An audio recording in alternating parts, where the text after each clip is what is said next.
Hey guys, and welcome back to the channel. In today's video, we are in the studio and we're talking about why the newest STI, whenever it comes out, because Subaru just announced that we're not going to see an STI anytime soon. I'm going to talk to you guys about why that STI is not going to be an electric vehicle, even though they've said in their press release that they're exploring electrification of the WRX and STI platform, or I think they said the WRX STI. But what they're really saying is for the WRX and STI platform, that may eventually happen, but I think I'll be able to convince you, or I'm at least going to discuss why it is very, very unlikely that we're going to see that happen as the next car, and why it's going to be an internal combustion engine, even though they've even said it in their press release that it will probably be the internal combustion engine, but they didn't really lead to it. It's a little elusive. They want to give themselves the freedom to do both. But there are some core factors just around the engineering and manufacturing and the community behind their platform. Well, those are two different things, but there are some real reasons why they can't deliver an electrified STI, and we're going to talk about that in today's video. Before we get too deep into the video, if you haven't already subscribed to the channel, please consider subscribing. I make cool Subaru content, automotive news, modification stuff. I've got a WRX, it's really cool. And if you enjoy the video, please consider giving it a thumbs up. It really helps the channel and it helps me gauge metrics of whether you guys like this content or not. I'm gonna assume that you guys are not living underneath a rock and you are very well aware that the WRX STI is not coming out in the near future. Subaru has released a press release that basically said that they are pausing it and they are not releasing something, and something might be in the works. I posted a video earlier this week that talked about that announcement. Go check that video out. This video is going to be specifically about the whole electrification and why it's just not going to happen, at least for 6 or 7 years, probably more. So I think the most important thing, and this is a business side, before we talk about the engineering and the manufacturing, I want to talk about the realities of the business and the community that buys into it. So the STI has been a rally car. It is what most of us consider the rally car, the rally platform.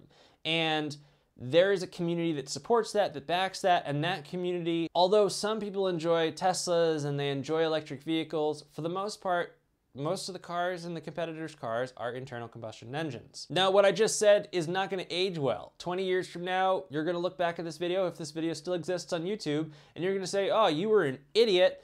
Everyone's driving electric cars. Well, in the short term, that's just not going to happen. You know, in the preservation of manual transmissions, all those things, all the things that this community loves, it's just not going to happen. So what's also a problem is, and you're going to see where I'm going here, is that the community in the rally community and just sports car community in general, the STI has been failing. They really, every other platform has been getting faster, more powerful, more nimble, better track times, better lap times, better quarter mile times, and the STI has just basically been linear. It's not, well, it's growing, stagnant, it's got a low slope, so it really hasn't been improving as other platforms. We look at the 400Z, the Supra, you know, the Evo's not around, but, you know, even the Mustang GT, which a lot of you guys are gonna roast me, that thing has a ridiculous amount of power from the box. I understand it's not a rally car and that, yeah, but the Focus RS, I mean, I could keep going on. There are plenty of colors. The Golf R, like, and as cars get more expensive, the Audi S3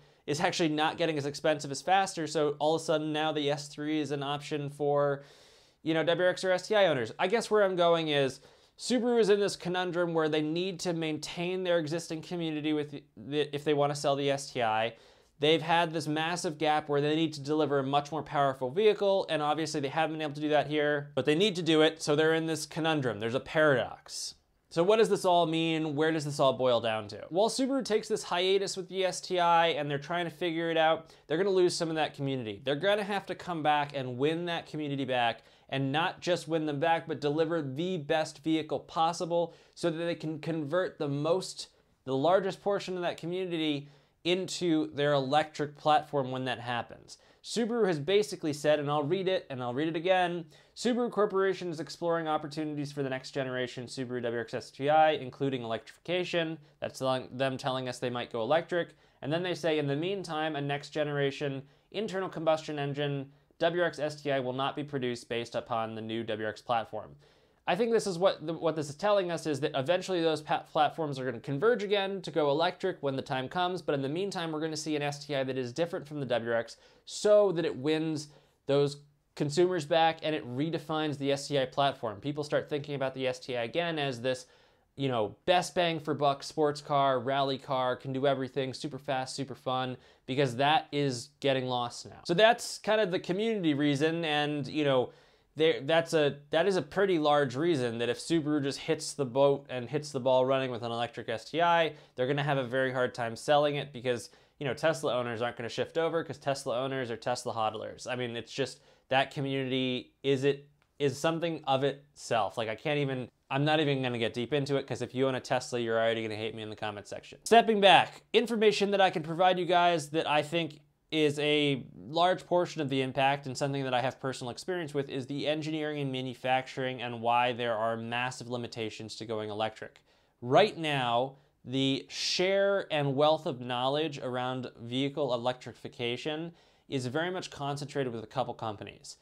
Mainly Tesla, but they give out pretty much all their information for free. If you didn't know this, Tesla doesn't have any intellectual property with any of their stuff. They basically give it away for free and allow you to implement it. Other companies are not doing that. They're redeveloping and redefining, re-engineering, they're reinventing the wheel just to have their own thing. Ford is coming up, GM is coming up, Nissan's been working on it for a while. Companies are starting to get there. The problem is Subaru is late to that market, and on top of that, even the companies that have been around and been in that space for a long period of time, they still haven't figured it out producing a sports car. Now, we have seen the Mustang Mach-E, which is definitely the first step in the right direction, and we've seen incredible sales success. But let's back up to the engineering. Subaru needs time.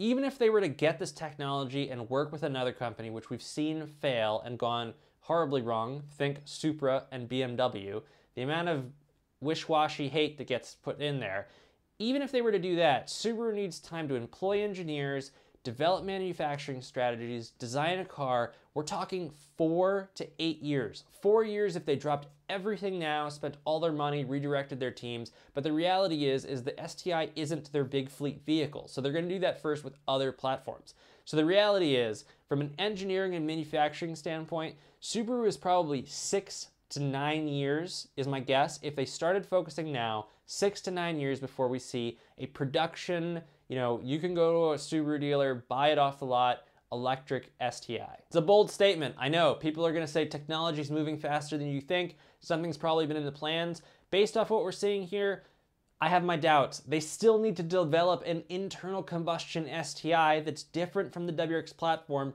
that wins the community. I mean, that is the business success timeline. It's funny, you can track, you know, any car company, any manufacturer over the last 50, 60 years.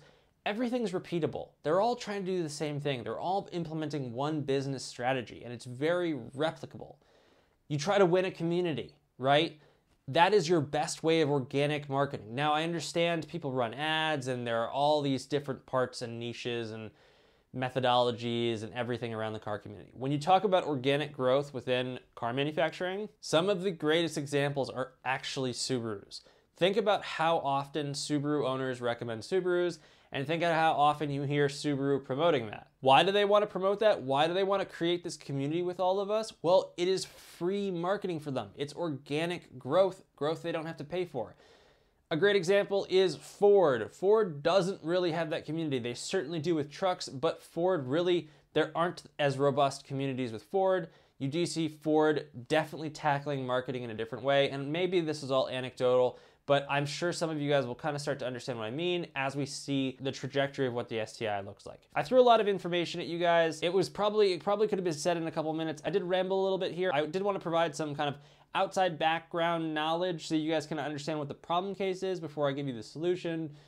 I wanted to develop an argument, but the reality is we're not going to see an electric STI for 6 to 9 years is my best guess. We're going to see a high horsepower, very much performance-oriented vehicle likely in the next 3 years. I'm guessing 3 to 4 years. I bet you 3 years from now we're going to hear about it from Subaru. 4 years from now they're going to take pre-orders. But we're talking about that kind of timeline. And it's just the reality of how do you bring something as complex as a car to market, and what are the timelines of everything else they've done. I won't get too far into it. I could speak for ages and ages. Hopefully you guys enjoyed the video. If you think that they're gonna get to market with an electric STI faster, let me know in the comment section below and let me know why. Again, guys, if you've enjoyed the video, give it a thumbs up. If you didn't enjoy the video, let me know in the comment section why, so I can improve and be better at my craft. And yeah, thanks for watching, guys. Cheers.